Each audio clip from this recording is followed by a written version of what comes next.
தூத்துக்குடி பாராளுமன்றத்தில் பாரதிய ஜனதா கட்சி வேட்பாளராகிய என்னுடைய தேர்தல் பிரச்சாரம் அதிமுக, பாஜக மற்றும் கூட்டணி கட்சிகளோடு நல்ல முறையில் பிரச்சாரம் நடைபெற்று வருகிறது. அண்ணன் சண்முகநாதன் அவர்களும் அண்ணன் கடம்பூர் ராஜ் அவர்களும் அந்தந்த பகுதியில் என்னோடு பிரச்சாரத்தில் ஈடுபட்டார்கள். பிரச்சாரத்தில் தூத்துக்குடியில் மக்களிடம் மிக நல்ல வரவேற்பு இருக்கிறது. அது ஊக்கத்தை தந்திருக்கிறது. வெற்றி பெறுவோம் என்ற நம்பிக்கை எங்களுக்கு அளித்திருக்கிறது. இன்று தமிழகம் முழுவதுமே அதிமுக, பாஜக மற்ற கூட்டணி கட்சிகளின் கூட்டணி வெற்றி முகத்தில் இருக்கிறது என்று தான் நான் சொல்ல வேண்டும். எல்லா இடங்களிலும் இப்பொழுது எடுத்துக்கொண்டிருக்கின்ற கருத்து கணிப்புகள் எல்லாம் அதிமுக, பாஜக கூட்டணி கட்சிகளுக்கான ஒரு சாதகமான சூழ்நிலை தமிழகத்தில் நிலவுகிறது என்பதைத்தான் காண்பிக்கிறது. நாளைய தினம் எங்களது அகில பாரத தலைவர் மரியாதைக்குரிய அமித்ஷா அவர்கள் அகில பாரத தலைவர் மாநில தலைவரை ஆதரித்து பிரச்சாரம் செய்கிறார்கள். நாளை மரியாதைக்குரிய அமித்ஷா அவர்கள் 12 மணி அளவில் மதுரைக்கு வந்து அங்கே இருந்து ஹெலிகாப்டர் மூலம் தூத்துக்குடி வருகிறார்கள். இங்கே பிரம்மாண்டமான பிரச்சார பொதுக்கூட்டத்தில் அவர்களும் மரியாதைக்குரிய அமித்ஷா அவர்களும் மரியாதைக்குரிய முதலமைச்சர் அவர்களும் கலந்து கொள்கிறார்கள். ஆக 2 மிக பெரும் தலைவர்கள் தூத்துக்குடி மக்களிடம் இந்த கூட்டணிக்கு, தாமரைக்கு வாக்குகளை சேகரிப்பதற்காக வருகிறார்கள். இது ஒரு பிரம்மாண்டமான வரவேற்பை பெறும் என்று நான் நினைக்கிறேன். அதே போல விளாத்திகுளம் இடைத்தேர்தலில் இரட்டை இலைக்கு வாக்களிக்க வேண்டும் என்ற கோரிக்கையும் அவர்கள் வைக்கிறார்கள். ஆக இன்று தூத்துக்குடி பாராளுமன்றமும் விளாத்திகுளம் இடைத்தேர்தல் நிச்சயமாக பாஜக, அதிமுக கூட்டணிக்குத்தான் கிடைக்கும் என்பதை நாங்கள் உறுதியாக சொல்ல முடியும். அதே போல மரியாதைக்குரிய பாரத பிரதமர் மோடி அவர்கள் ஏப்ரல் 8ஆம் தேதியும் ஏப்ரல் 13ஆம் தேதியும் தமிழகம் வருகிறார்கள் பிரச்சாரத்திற்கு. ஏப்ரல் 8ஆம் தேதி கோவைக்கும் ஏப்ரல் 13ஆம் தேதி ராமநாதபுரம் மற்றும் தேனிக்கும் வருகிறார்கள். ஆக பிரதமரின் வருகை, எங்களது அகில பாரத தலைவரின் வருகை, மரியாதைக்குரிய முதலமைச்சர் EPS அவர்களின் பிரச்சாரம், மரியாதைக்குரிய துணை முதலமைச்சர் OPS அவர்களின் பிரச்சாரம் மற்றும் எங்களது கூட்டணி கட்சி தலைவர்களான மரியாதைக்குரிய ராமதாஸ் அவர்கள், அன்புமணி ராமதாஸ் அவர்கள், சகோதரி பிரேமலதா அவர்கள், சகோதரர் வாசன் அவர்கள், சகோதரர் கிருஷ்ணசாமி அவர்கள், சகோதரர் ஜான் பாண்டியன் அவர்கள், சகோதரர் டாக்டர் சேதுராமன் அவர்கள், சகோதரர் சரத்குமார் அவர்கள், சகோதரர் கார்த்திக் அவர்கள், சகோதரர் ஜெகன்மூர்த்தி அவர்கள், சகோதரர் தேவநாதன் அவர்கள், ஆக இவர்கள் அத்தனை பேரின், சகோதரர் AC சண்முகம் அவர்கள், ஆக இத்தனை பேரின் பிரச்சாரமும் எங்களுக்கு வலு சேர்க்கிறது என்பதுதான்.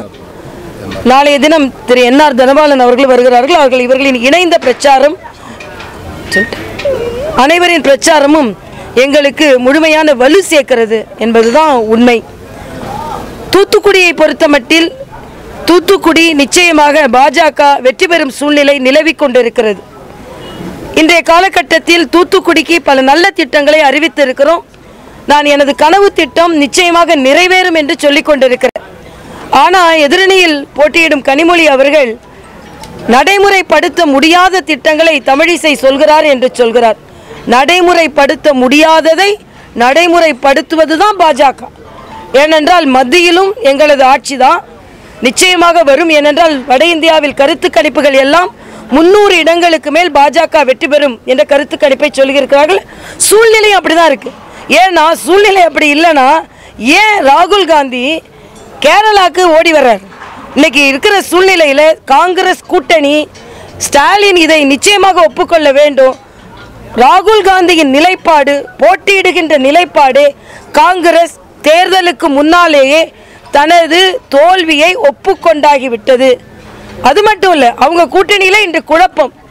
ராகுல் காந்தியை தோற்கடிக்க போகிறோம் என்று பினராயி விஜயன் சொல்கிறார். ராகுல் காந்திக்கு ஆதரவா அங்கே வடநாட்டில் அமேதியில் சீதாராம் யெச்சூரி பிரச்சாரம் செய்கிறார். ஆக இது எப்படி மக்கள் ஏற்றுக்கொள்வார்கள்? ஆக முற்றிலுமாக தாங்களே தங்களது தோல்வியை காங்கிரஸ் திராவிட முன்னேற்ற கழகம் எழுதிவிட்டது. திராவிட முன்னேற்ற கழகம் தோல்வி எழுதுறதுல இன்னும் வேகமாக இருக்காங்க. ஏன்னா அவர்களின் பொருளாளர் வீட்டிலேயே நடந்த ரெய்டு. இதில் வேற உயர்நீதிமன்றம் போகிறேன் என்று சொல்கிறார்கள். இன்கம் டேக்ஸ் டிபார்ட்மெண்ட் ஒரு தனி அமைப்பு.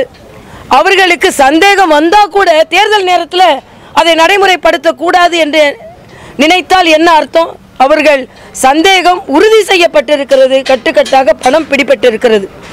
ஆக கடந்த 8 வருஷமாக தமிழ்நாட்டில் அவங்க ஆட்சியில் இல்லை, கடந்த 5 வருஷமாக மத்தியில் அவங்க ஆட்சியில் இல்லை. ஆக அப்படி இருக்கும் பொழுதே இப்படி அவர்கள் நடந்து கொண்டார்கள் என்றால் மக்கள் நன்றாக சிந்திக்க வேண்டும் என்பதைத்தான் நான் இங்கே மக்களிடம் எடுத்து கூறுகிறேன். நாங்கள் நேர்மையான அரசியலை நடத்துகிறோம், நேர்மையான தேர்தலை சந்திக்கிறோம். அது மட்டுமல்ல, இன்று இளைஞர்கள் மத்தியில், தூத்துக்குடியை சார்ந்த இளைஞர்கள் மத்தியில் நான் சொல்லிக்கொள்வது, முற்றிலுமாக அனைவருக்கும் வேலை வாய்ப்பை ஏற்படுத்தும் அளவிற்கு எங்களது திட்டம் இருக்கும். ஏன் கனிமொழி நடைமுறைப்படுத்த முடியாத திட்டங்களை தமிழிசை சொல்கிறார் என்றால், நான் இங்கே ஐடி பார்க் கொண்டு வருவேன்னு சொல்கிறேன், இங்கே ட்ரேட் சென்டர் கொண்டு வருவேன்னு சொல்கிறேன், இளைஞர்களுக்கு வேலை வாய்ப்பை ஏற்படுத்துவேன் என்றும் சொல்கிறேன், ஏன் புல்லட் ட்ரெயின் கூட கொண்டு வருவதற்கு வாய்ப்பு இருக்கிறது என்று சொல்கிறேன். ஆனால் அவங்க சொல்கிறாங்க தூத்துக்குடி மக்களுக்கு எதுக்கு புல்லட் ட்ரெயின்? என்னை பொறுத்த மட்டில் இந்த மக்களுக்கு இன்னும் எனக்கு வாய்ப்பு கிடைக்கல. அவர்களுக்கு 2 முறை ராஜ்யசபாவில் வாய்ப்பு கிடைத்திருக்கிறது. அவங்க இன்னைக்கு வாரிசு அரசியலை செய்யவில்லை என்று சொல்கிறார்கள். இந்த முறைக்கு முந்தைய முறை அவர்களுக்கு ராஜ்யசபாவில் எப்படி வாய்ப்பு கிடைத்தது? வாரிசு என்ற ஒரே காரணத்திற்காகத்தான் வாய்ப்பு கிடைத்தது. அதனால் அவங்க ஒன்று கட்சிக்கு முழுமையாக உழைத்து அந்த இடத்தை பெறவில்லை. சரி, பெற்ற பின்பு ராஜ்யசபாவில் அட்டெண்டன்ஸ் 50% தான். அதுக்கு மேலே தமிழகத்தின் பிரச்சனைகள், இதே தூத்துக்குடியை பற்றி இவ்வளவு பேசுகிறார்கள், எவ்வளவு பாராளுமன்றத்தில் பேசுகிறார்கள் என்றால் இல்லை. நான் சொல்வது, எனக்கு மக்கள் முதலில் ஒரு வாய்ப்பை தரட்டும்.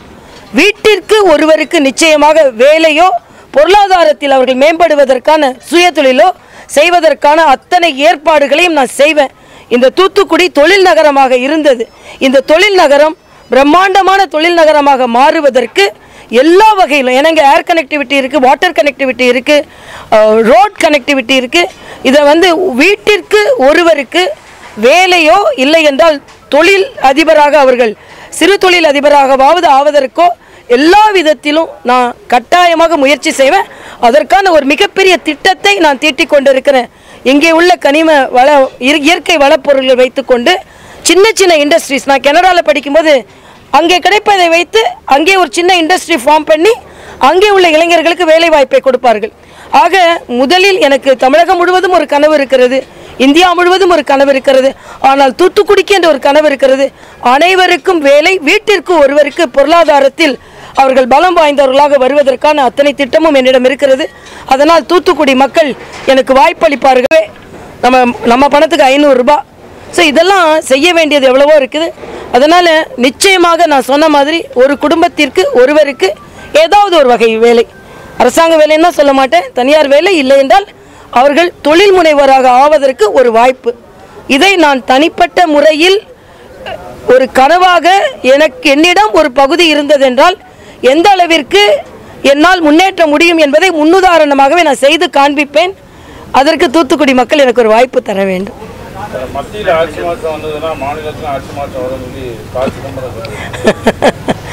பாசி பாவம் ரொம்ப கனவுலே இருக்கிறார் அவர். இன்னைக்கு நான் ஒன்று கேட்குறேன். ப. சிதம்பரம் இன்னைக்கு ஒரு தொலைக்காட்சியில் பேட்டி கொடுக்குறார். ஏழைகளை நாங்கள் ஏழை மையிலிருந்து எடுத்து வருவதற்கு 72,000 ரூபா கொடுக்குறோன்னு. மரியாதைக்குரிய மோடி அவர்கள் 50 கோடி பேருக்கு 5 லட்சம் ரூபாயில் சிகிச்சை அளிக்கப்படும் என்று சொன்ன உடனே இது திட்டம் நிறைவேறாது, இதுக்கு பணம் முதலீடு செய்யவே முடியாதுன்னு பாசி சொன்னார். ஆனால் இன்னைக்கு கிராமம் வரைக்கும், இன்னைக்கு தமிழ்நாட்டில் மட்டுமே 1 லட்சம் பேர் அதில் பலனடைந்திருக்கிறார்கள். ஆனால் இன்னைக்கு அவங்க சொல்கிற திட்டத்தின் மூலமாக 3.4 லட்சம் 3.5 லட்சம் கோடி ரூபாய் வேணும்.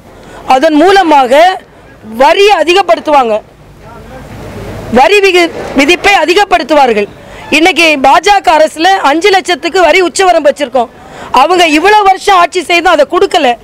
அதே மாதிரி பல வரியை போடுவாங்க, பல தொழில்களை முடக்குவார்கள். இந்த நாட்டிற்கு கடனை அதிகரிப்பார்கள். இந்த நாடு கடன் வட்டி கொடுக்க வேண்டிய சூழ்நிலைக்கு வரும். ஆனால் மரியாதைக்குரிய மோடி அவர்கள் ஆட்சியில் ஏற்கனவே 5.4 லட்சம் கோடிக்கு இவங்க சொல்கிறத விட ஒவ்வொரு குடும்பத்திற்கும் திட்டங்கள் கிடைத்து கொண்டிருக்கிறது. அதனால் இவங்க சொல்கிறது உலக அளவில், நேற்று ஒரு ஸ்டடி வந்திருக்கு, உலக அளவில் இதை போல் பணம் கொடுக்க முயற்சி செய்து அது தோல்வி அடைந்திருக்கிறது என்று. ஏழைகளுக்கு நிச்சயமாக கிடைக்கணும், ஆனால் அது அவர்களுக்கு வாழ்வை உயர்த்துவதற்கு கிடைக்கணும். அதே 72,000 அளவுக்கு மோடி அவர்களுக்கு வாழ்வாதாரத்தை ஏற்படுத்தி தந்து கொண்டிருக்கிறார்கள், இன்னும் ஏற்படுத்தி தருவார்கள் என்பதுதான் எனது கருத்து. நிச்சயமாக ஏழைகளுக்கு கிடைக்க வேண்டியதை நாங்களும் உறுதி செய்வோம். இல்லை, இந்த நேரத்தில் நான் ஃபுல்லாக ஸ்டடி பண்ணாமல் சொல்லலை. என்னோட விஷன் டாக்குமெண்ட் பார்த்தீங்கனாலே ஒரு ப்ராஜெக்ட்டுக்கு எவ்வளோ கோடி ரூபாய் செலவாகுன்ற வரைக்கும் நான் போட்டிருக்கேன். நான் கொடுத்துருக்கிறது சிம்பிளிஃபைட் ஃபார்ம் தான். ஆக இங்கே இதற்கு வாய்ப்பு இருக்கிறது என்பது தான். சில பிரச்சனைகள் இருக்கலாம், அதையெல்லாம் களையப்படும். எனக்குள்ள நம்பிக்கை எப்போவுமே பின்தங்கிய இடங்களில் ஒரு முக்கியத்துவமான ஒரு ப்ராஜெக்டை கொண்டு வரும் பொழுது மரியாதைக்குரிய மோடி அவர்கள் அதை செவிசாய்த்து செய்து கொடுத்திருக்கிறார்கள்.